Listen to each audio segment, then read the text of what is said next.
Where are we off to? So this is actually Winton. So we're in Eccles right now, which is actually one of the lesser sort of frequented places in Salford, and I think this is why Cleavley is such a hidden place. No one really knows about it. But we're coming up to a junction where we're actually going to go under the motorway, and that's another thing that a lot of people don't know. But it's an interesting location. I couldn't find it when I first came here. I really struggled to get to the place because there was nothing to tell me where it was. So you kind of turn left and you suddenly... Oh, we're coming up to it now.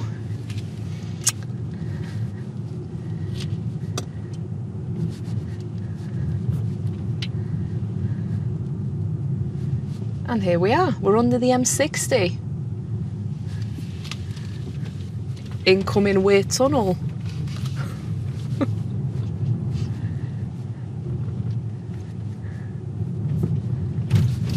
So technically we're at Winton running track, and now welcome to Cleavley Community Forest Garden.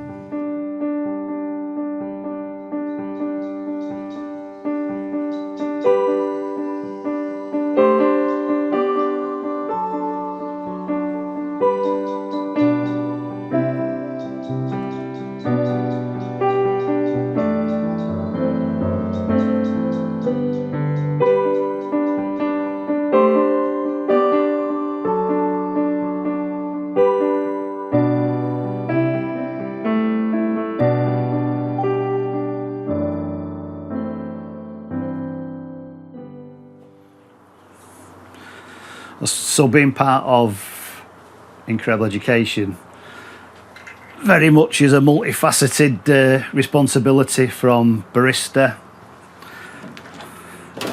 keeping the kitchen tidy, working with the volunteers, doing education programmes. But I've got to say, one of my favourite things is making myself that 10 o'clock brew. It is the best coffee you can get, it really is.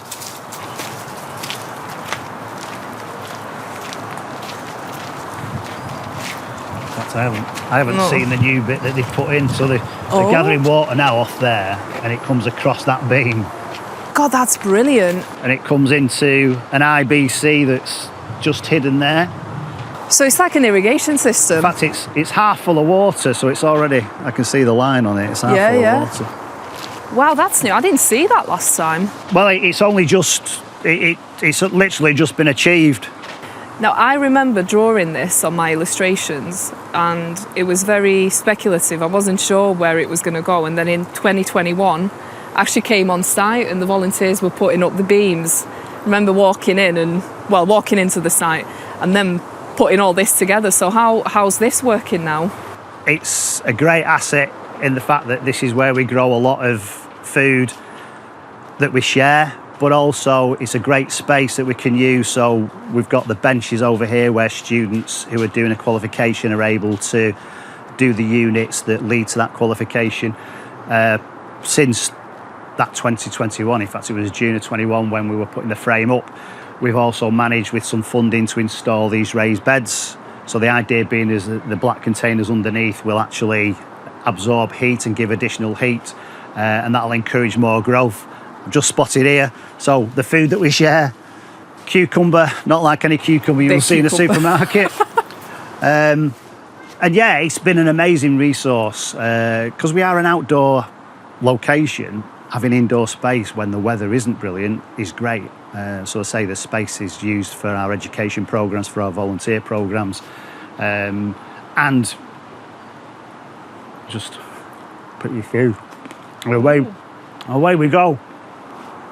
And it is always as good as a professional fit. I believe it is anyway.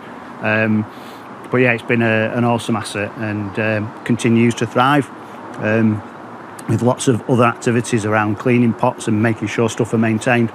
It's been a really, really important part of the community garden.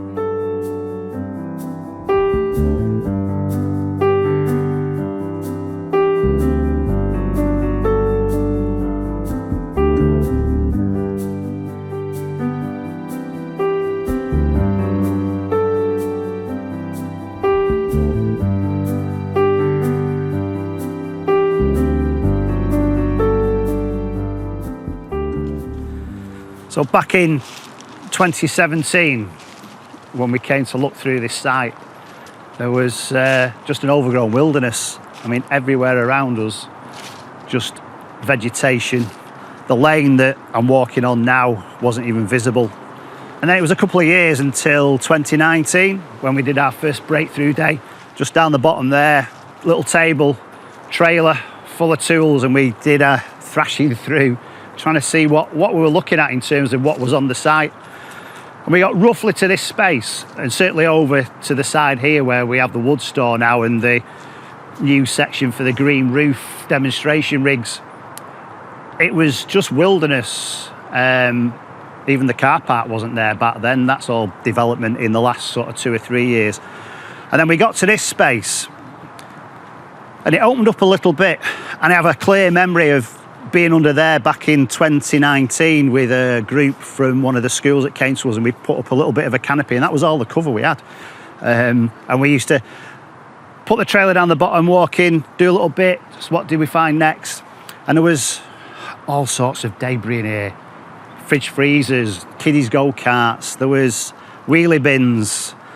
Oh, you name it, it was here. And what had happened was, instead of it being a space for dumping green waste, it had been used to dump lots of non-green, in terms of anything that had been picked up in a park clearance was sort of dumped in here.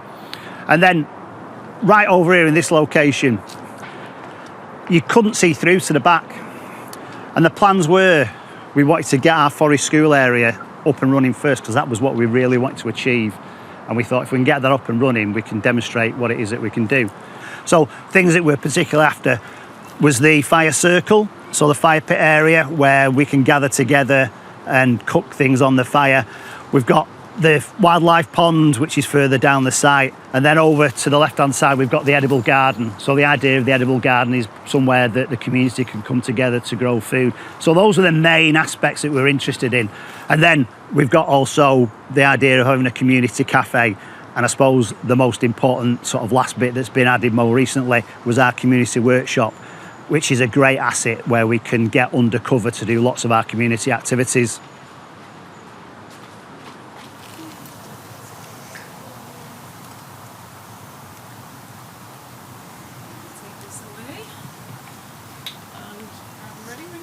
Yeah? Okay. We good to go? Yeah.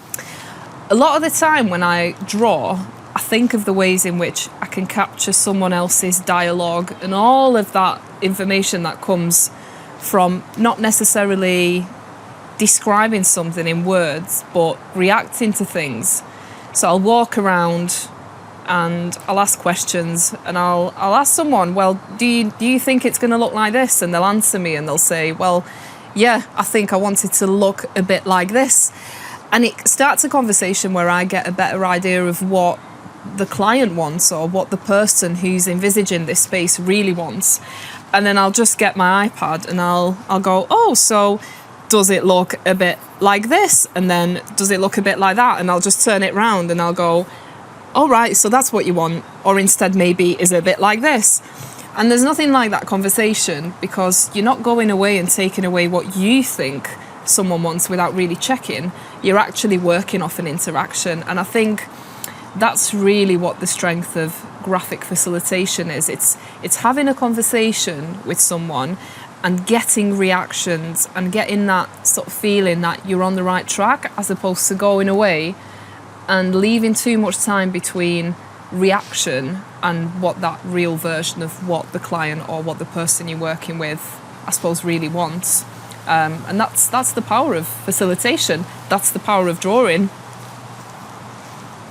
When I came to the site, to be honest, I only had a piece of paper and I was listening to Ian talk to me, and I thought, well, while he's talking, I'm just going to make some small notes on what I think he means. And I kept sort of showing him bits and kind of saying to him, do you think it's going to look like this? And will it fit on the map right there?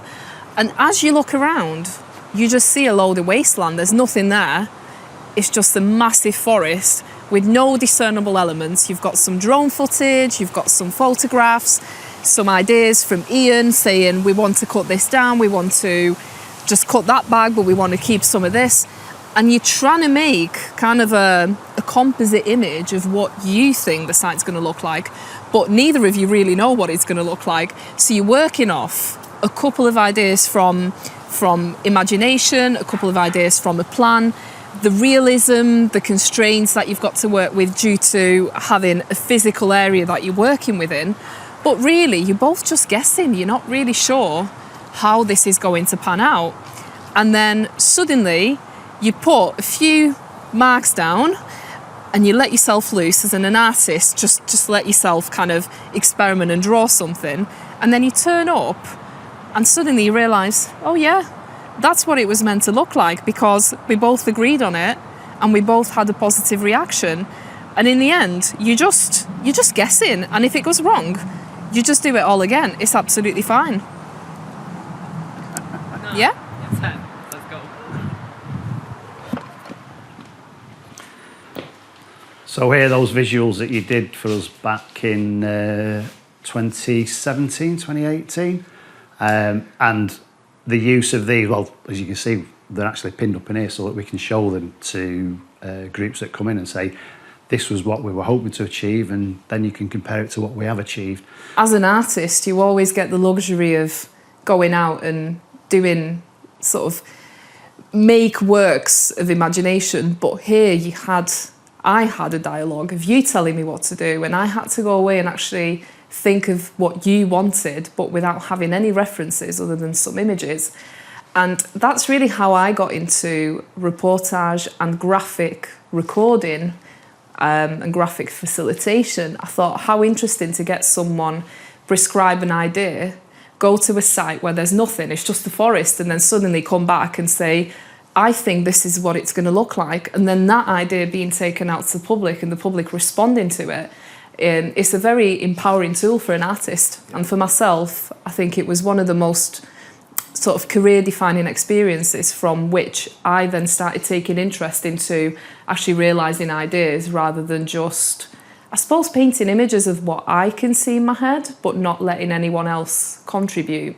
So it's really interesting. It's just great seeing them now like that and looking at the site and thinking, wow, that is that illustration. Although there might be some stuff that's different, it is what we can see there. You kind of see the connection. Yeah. So, yeah. I've learned a lot from the experience of being reactive and asking questions and making it more of a collaborative project.